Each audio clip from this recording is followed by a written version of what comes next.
हाँ जी, तो कैसे हो आप लोग? मैं आपका नीलेश पिया बहुत-बहुत स्वागत करता हूँ super fast classes YouTube channel पे। दोस्तों, आज की इस वीडियो में मैं लाया हूँ आप सबके लिए एक काफ़ी इम्पोर्टेंट गद्यांश और एक काफ़ी इम्पोर्टेंट पद्यांश। निश्चित है आप लोग के बोर्ड एग्जाम में ये गद्यांश और पद्यांश आना ही आना है। तो चलो इसको मैं सॉल्व करा देता हूँ आपको। और बाकी कहूँगा, देखो यार, आप बहुत लंबी-लंबी अब वीडियो मत देखो, क्योंकि अब आपका 22 फरवरी को एग्जाम है, ठीक है?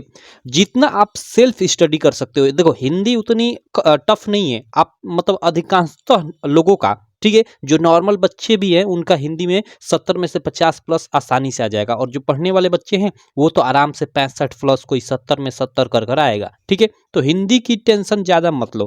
क्लियर मेरे भाई? और सेल्फ स्टडी अब ज्यादा से ज्यादा करो, ठीक है? ये यूट्यूब की वीडियो की चक्कर में 2-2 घंटे की वीडियो, 1-1 घंटे की वीडियो, महामैराथन वीडियो, ये मैं कहूंगा मत देखो। जितना आप सेल्फ स्टडी कर सकते हो, ठीक?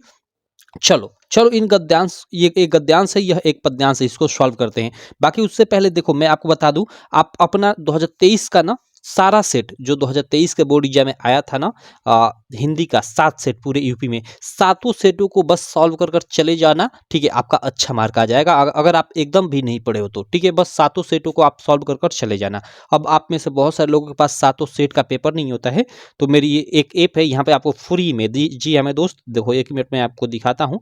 यहाँ पे देखो, ये हमारी ऐप है, ठीक है? UPMSP study. आप गूगल प्ले स्टोर से इसको डाउनलोड कर सकते हो। यहाँ पे देखो, ये फ्री में, आप यहाँ पे आओगे तो ये प्रीवियस ईयर जो पेपर है, ये फ्री स्टडी मटेरियल में प्रीवियस ईयर वाला सेक्शन है, इसमें जाओगे हिंदी में, तो यहाँ देखो 2023 का, यहाँ पे सातों सेटों का, देखो यहाँ सातों सेटों का फ्री में पूरा पूरा मैंने अच्छे से पीडीएफ डाल रखा है। यहाँ से आप डाउनलोड भी कर सकते हो या डायरेक्ट ऑनलाइन ओपन कर कर भी देख सकते हो। तो यहाँ सारा का सारा ये पीडीएफ पड़ा हुआ है पेपर का, यहाँ से आप देखकर इसका सॉल्यूशन कर लेना। और बाकी अगर अच्छे से और वीडियो सॉल्यूशन चाहते हो तो ये लक्ष्य बैच आप ज्वाइन करना चाहते हो तो कर सकते हो। मात्र 99 रुपये पेमेंट है, जिसमें आपको हिंदी, इंग्लिश, मैथ सारे सब्जेक्ट के प्रीवियस ईयर पेपर का अच्छे से सॉल्यूशन मिल जाएगा। उसके अलावा बोर्ड का मॉडल पेपर भी।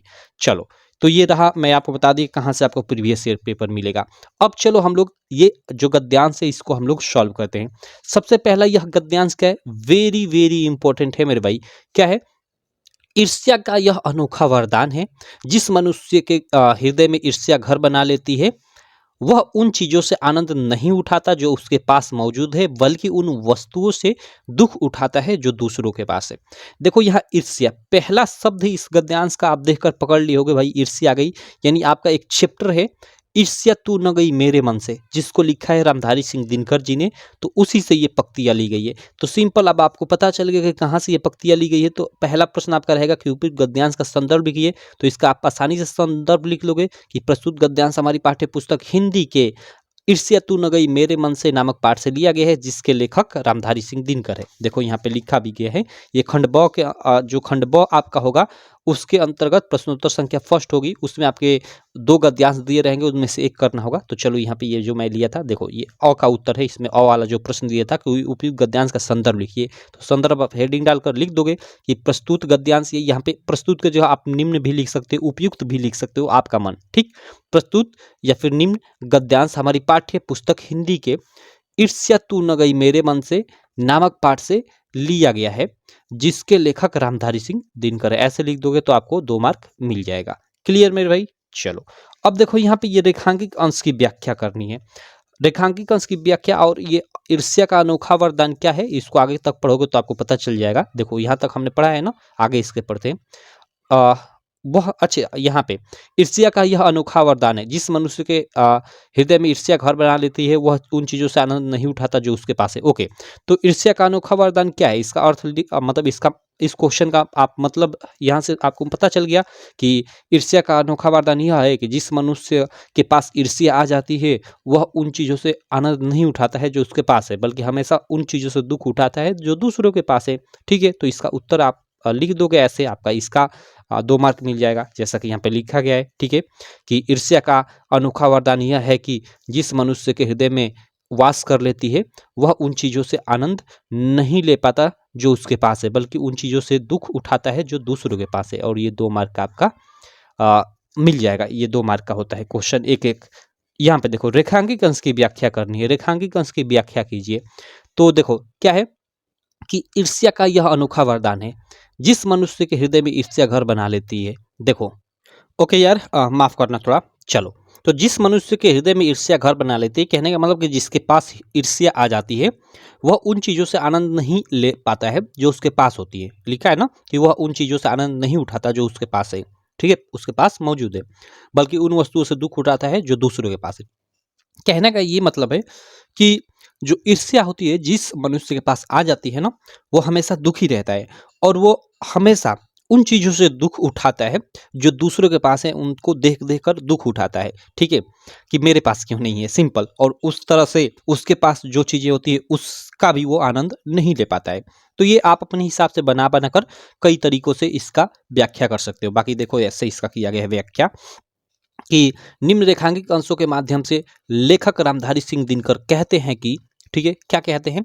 कहते हैं कि ईर्ष्या का यह एक ऐसा वरदान है कि जिस मनुष्य के हृदय में यह वास कर लेती है, अर्थात जिस मनुष्य के पास ईर्ष्या आ जाती है वह उन चीज़ों का आनंद नहीं ले लेता जो उसके पास है, बल्कि हमेशा उन चीज़ों के कारण दुखी रहता है जो दूसरों के पास है। तो ऐसे कर कर आप व्याख्या कर दोगे तो इसका 2 मार्क यानी आपको 6 मार्क मिल जाएगा इस प्रश्न का। ठीक, चलो, तो ये एक काफ़ी इंपॉर्टेंट गद्यांश रहा। अब देखो यहाँ पे एक काफ़ी इंपॉर्टेंट पद्यांश है, इसकी हम लोग व्याख्या करते हैं। देखो यह क्या है, आप लोग देख सकते हो कि मानुष हऊँ तो वही रस खानी, ठीक है, क्या है कि मानुष हऊँ तो वही रस खानी, बसऊ ब्रज गोकुल गांव के ग्वारन। देख सकते हो आप लोग कि मानुष हऊँ तो वही रस खानी, बसऊ ब्रज गोकुल गांव के ग्वारन, ठीक है। आगे देखो, जो पशु हो तो कहाँ बस मेरो, चरो नीत नंद की धेनु मझारन। इसका मतलब क्या है, इसका अर्थ क्या है? अर्थ पहले मैं बताता हूँ क्योंकि ये थोड़ा पद्यांश आप जानते हो कि थोड़ा मतलब अर्थ जानोगे तभी इसकी व्याख्या कर पाओगे। तो देखो यहाँ पे जो ये रसखान जी द्वारा, ये आपका चैप्टर है सवये, ठीक है, आपका जो सवये नामक चैप्टर है ना आपके बुक में, जिसको लिखा है रसखान जी ने, ठीक है, जिसको किसने लिखा है? रसखान जी ने, ठीक है। तो वहां से ये पंक्तियां ली गई हैं। तो सिंपल, अब इस पद्यांश का आपको संदर्भ लिखना है तो संदर्भ तो लिख ही दोगे कि प्रस्तुत पद्यांश हमारी पाठ्य पुस्तक हिंदी के सवये नामक पाठ से लिया गया है, जिसके रचयिता रसखान जी है या कवि रसखान है। देखो यहाँ पे किया गया है, 1 मिनट इसको साइड हटाता हूँ। यहाँ पे देखो ऐसे इसकी आप संदर्भ लिख लोगे, ये प्रश्न उत्तर संख्या 2 की कि प्रस्तुत पद्यांश हमारी पाठ्य पुस्तक हिंदी के सवये नामक पाठ से लिया गया है, जिसके रचयिता रसखान है या कवि रसखान है। ओके, अब देखो दूसरा इसमें रेखांकित अंश की व्याख्या है। तो यहाँ रेखांकित अंश की व्याख्या के लिए आपको अर्थ जानना पड़ेगा, थोड़ा इसका अर्थ बता देता हूँ। मानुष हो तो वही रसखानी, बसो ब्रज गोकुल गांव के ग्वारन। यानी रसखान जी यहाँ पे कहते हैं एक तरह से जो मतलब श्री कृष्ण है उनके, आप जानते हो कि उनके काफ़ी ये बड़े भक्त हैं रसखान जी। तो मतलब हमेशा वो उनके पास ही रहना चाहते हैं। कहते हैं कि अगर अगले जन्म में मैं अब यहाँ पे क्या-क्या व्याख्या की गई कि ये बनूँ तो आपके पास मतलब आपके मतलब इर्द-गिर्द ही रहूँ। तो सिंपल वही कह रहे हैं कि मानुष हो तो वही रस खानी, बसऊ ब्रज गोकुल गाँव के गौरन, कि हे प्रभु, हे भगवान, अगर मैं अगले जन्म में मनुष्य बनूँ तो मैं उसी ब्रज भूमि पर निवास करूँ जहाँ या जिस गोकुल में जो ग्वाल बाल निवास करते थे, ठीक है, ये इसका मतलब है। जो पशु हो तो कहाँ बस में रहो, चरो नीत नंद की धेनु मचारा। जो पशु हो तो कहाँ बस में रहो, यानी अगर पशु बनूं यानी पशु जोनी में जन्म लूं तो उसमें अब मेरा बस कहाँ है। फिर भी चरु नीत नंद की धेनु मचारा मतलब फिर भी मेरी इच्छा है कि मैं नंद जी की उन गायों के साथ विचरण करता रहूं जिन्हें आप चराया करते थे, ठीक है। आगे देखो, पाहन हो तो वही गिरी गो, और पाहन मीन्स पत्थर, अगर पत्थर हूं तो वही गिरी, गिरी मीन्स उसी पर्वत का, ठीक है। और अगर मैं अगले जन्म में यानी अगले जोनी में पाहन बनूं यानी पत्थर बनूं तो उसी पर्वत का पत्थर बनूं जो धरियो कर छत्र पुरंदर धारण, यानी जिसको आपने अपनी अंगुली पर उठा लिया था, ठीक है। जिस भाई इंद्र के प्रकोप से बचाने के लिए, ठीक है, गोकुल वासियों को क्या किए थे कि एक पूरे पर्वत को कृष्ण ने अपने अंगुली पे उठा लिया था। ये आपने फोटो भी देखा होगा या फिर कृष्ण लीला लीला देखते होंगे तो ये देखा होगा, तो वही है, ठीक। आगे देखो, जो खग हौ तो बसेरो करो मिली कलिंदी कुल कदम की डारन। और कह रहे हैं कवि यहाँ पे, ठीक है, रसखान जी, कि यदि खग यानी पक्षी हो जाऊं यानी पक्षी जोनी में जन्म ले लूं तो उसी उसी यमुना नदी के किनारे स्थित कदम के वृक्ष पे निवास करूं जहां आप या जिस पर आप बैठकर बांसुरी बजाया करते थे। तो ये पूरा पूरा ये अर्थ है इस पंक्तियों का। ठीक, तो अब देखो इसके अब थोड़ा थोड़ा अर्थ जानते हो तो आप अपने हिसाब से इसका व्याख्या कर दो। सिंपल, अब देखो यहाँ पे जैसे व्याख्या की गई है, देखो व्याख्या क्या की गई है कि निम्न पद्यांश के माध्यम से, यहाँ पे निम्न के जगह पे आप प्रस्तुत भी लिख सकते हो, ठीक है, या उपयुक्त भी लिख सकते हो। निम्न पद्यांश के माध्यम से कवि रसखान श्री कृष्ण की महिमा मंडल करते हुए कहते हैं कि, ठीक है, क्या कहते हैं, हे भगवान, अगर मैं अगले जन्म में मनुष्य बनूं तो उसी ब्रजभूमि पर गोकुल के ग्वालों के मध्य या ग्वाल बालकों के मध्य निवास करूं जहां आप रहा करते थे। ये पहली लाइन है कि मानुष हो तो वही रसखानी बसो ब्रज गोकुल गांव के ग्वारों, उसका अर्थ है। दूसरी पंक्ति है कि जो पशु हो तो कहाँ बस मेरो चरू नीत नंद की धेनु मझारा। तो उसका क्या है कि यदि मैं पशु जोनि में जन्म लूं तो उसमें मेरा कोई वश नहीं है, तो उसमें मेरा ही वश क्या है, लेकिन फिर भी मैं नंद जी की उन गायों के मध्य विचरण करता रहूं जिन्हें आप चराया करते थे। ठीक है, अगली पंक्ति क्या है भाई, अगली पंक्ति यहाँ पे देख सकते हो कि पाहन हो तो वही गिरी को जो धर्यो कर छत्र पुरंदर धारण। तो इसका आप अपने हिसाब से थोड़ा लिख दो।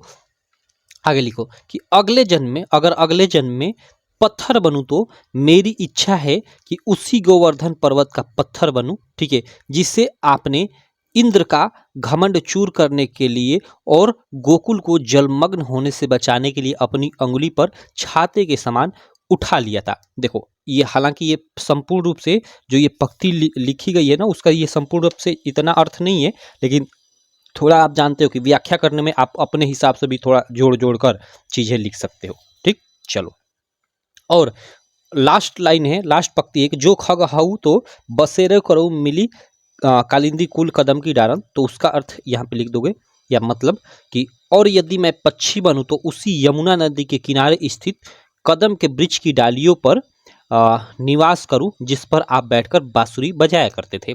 तो ये देखो पूरा पूरा इतना हो जाएगा, आपको 2 मार्क देने से कोई नहीं रोक पाएगा। तो सिंपल, ये आपका पद्यांश रहा।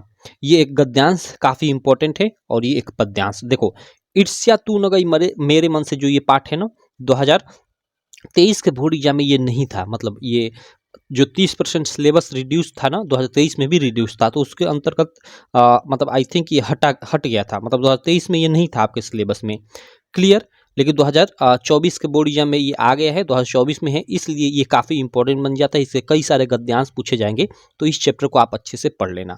ठीक मेरे भाई, चलो, तो ये हम लोग का एक संदर्भ, एक व्याख्या संबंधित प्रश्न रहा।